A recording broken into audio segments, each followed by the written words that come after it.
Hey guys, this is Julie. Good afternoon. Couple of things I want to show you, talk about going into this OPEX week. First, I want you to notice that we're right in the middle of the VIX. So there's plenty of room to go down or up. The 30-day ones are in the yellow, so you can see we're flat in the middle of that range. We're also flat in the middle of the monthly range on the ES. So the monthly range is right down here at 59.50 and 61.50. And the 30-day ones came in here at 6100, and that's where the market has been pinned.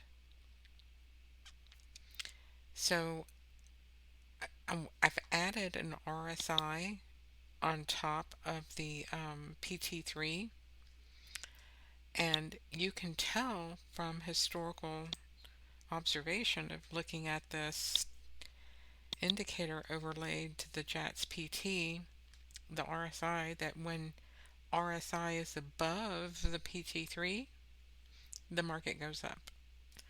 When it's below the PT3, the market goes down. And this is pretty consistent. So right here, it went below and the market went down. Here we popped out and the market went up. A little bit of down, market went down a little bit. And it's popped back out. So we're back above the distribution. And I mean, this goes all the way back. I mean, look at all that was up and it went up. And then here it was down and it went down. So put the RSI on top of your chart, and we can use this as another metric to determine whether we want to, you know, go long or short, or press the longs or press the shorts. Um, right here you can see that 70 was hit, so it's a little bit frothy, and we are at the 6100, like I said, resistance, butting up against that. So we are going into OPEX, so expect a little bit more volatility, and watch the daily VIX for an indication of whether we need to be applying hedges or not. This past week we stayed inside the 1 time range, except for Monday, dipped out briefly to 1.25% almost. And on Monday, we had that down day. And let's go back to the daily, take a look at it.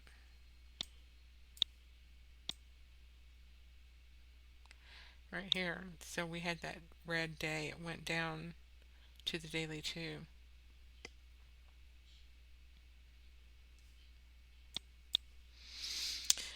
Friday was another down bar, and we're coming, like I said, off of that 6100 support or resistance. Sorry.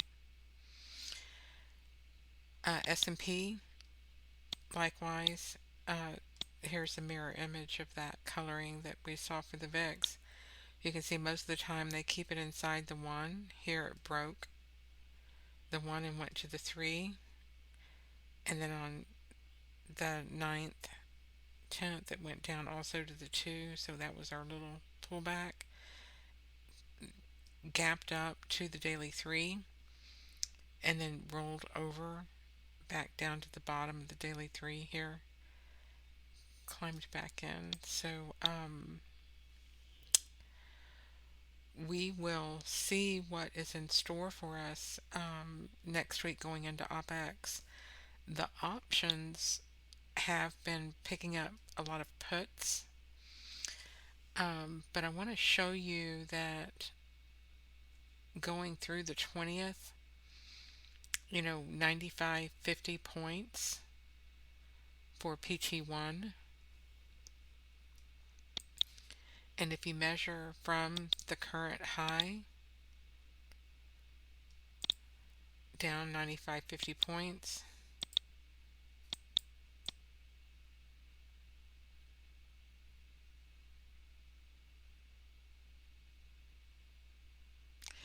you can see that takes us down to about 60.20 where I was at. And 60.20 aligns with last week's lower 7-day ones um, as potential support. And on the monthly, I've got it marked right here, 60.20 for my level to watch. And I, would expect to see perhaps just because of the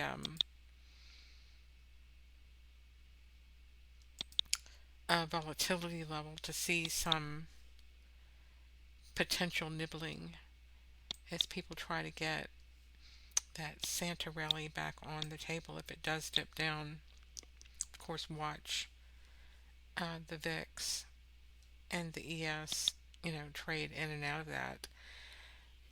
But we can look at the options chain for next week. 60.50 is the current mean for Monday. But Friday the 20th on our OPEX, 61.25 for the current volatility. Same for the settlement.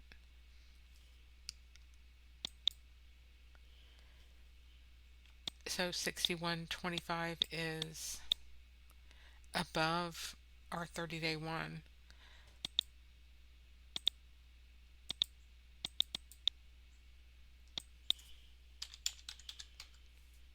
Okay.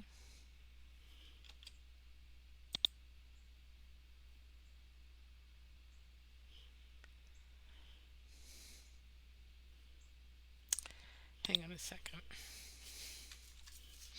That was some screenshots I wanted to share with you earlier.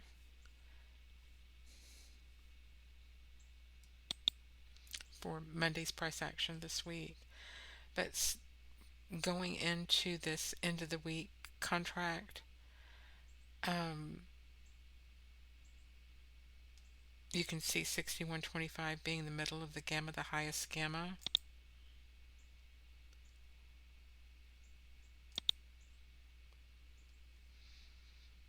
And 60.50 is the high call. So,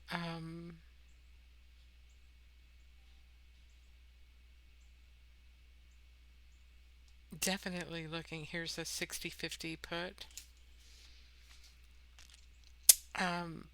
Definitely looking for, some re-entry, potentially where we are on that 60.50 put. So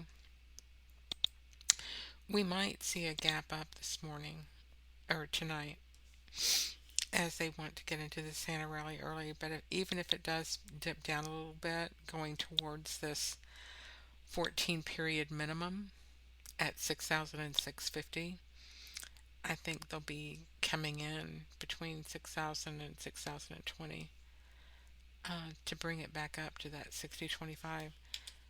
Uh, we want to make sure to also note that this is the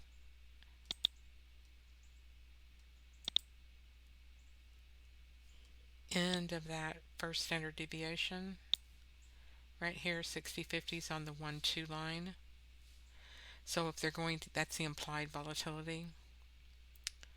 So that's another reason for them to want to keep it inside that monthly distribution, or excuse me, the end of the week for Friday. And it's also the 20 delta. So all kinds of reasons to love this 60/50 right here.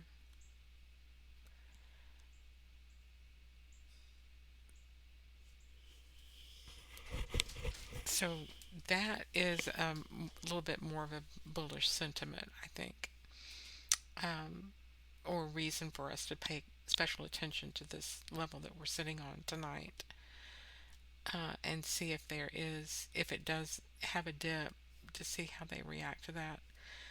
Um, the VIX below these levels, we can get our threshold levels. Certainly, 1.5 for the 14 period distribution right here, 1.5, and make this red.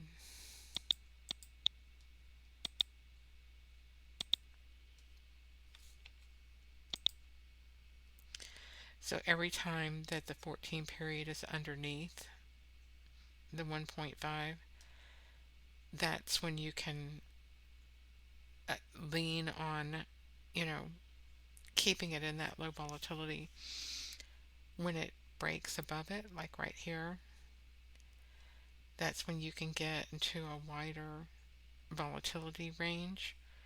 So this is that September time period, and if you look back at the market to see what it does in September, you'll see that it sold off.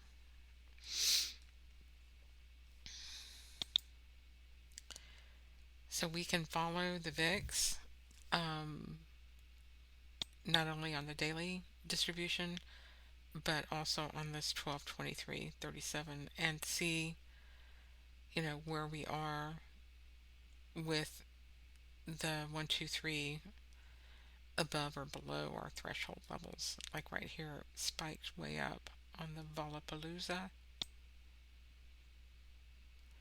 but otherwise it normally stays down. Here was October last year, and if we go back and look at the ES for October of last year,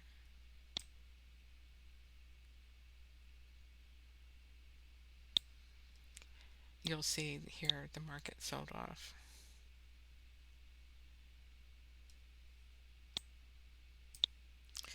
So you can generally tell, the times that you want to hedge by just noticing and paying attention to the volatility thresholds that the market is trading in, and see which side of that threshold you're currently in, and that'll help you determine what to do on these edges. And so when we can match our boundaries, the historical volatility with the current volatility and the implied volatility, then we can come up with some really good constructions for selling premium, outdated, weekly, monthly, or closer in. We have our point ranges. We know where, the market generally likes to stay inside. And if it does break, then the, 1.5 or 2 times the range are available to make those adjustments. I think we have a pretty good plan going into 2025 using the options data with our higher time frame daily, weekly, monthly levels, and see how we can do constructing a passive income with favorable tax treatment using the ES and options and SPX day trading. All right, guys. Well, I hope y'all have a great weekend. I hope this gives you some ideas, and we will see you next week. Thank you.